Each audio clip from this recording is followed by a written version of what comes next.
So somebody recently asked the question, how do I pin a post on Facebook? Now, as of right now, we have on Facebook the option to make an announcement instead of just pinning the post.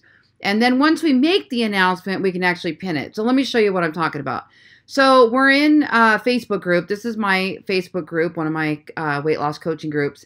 And if we go down here and I just were to find a post that I wanted to make as an announcement, okay, or pin.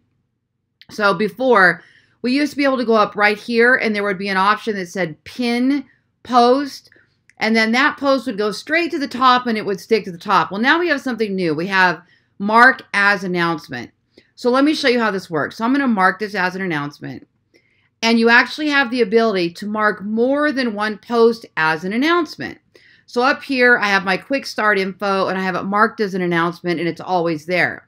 Now, if we click see all, what you're going to be able to see is both of the announcements we just made. Here's the first one and here's the second one.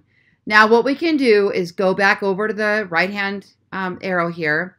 Now I can pin this to the top and now that one will be the top of the announcement. So it will be the top post. Now, if I were to try to go over here and do pin to top,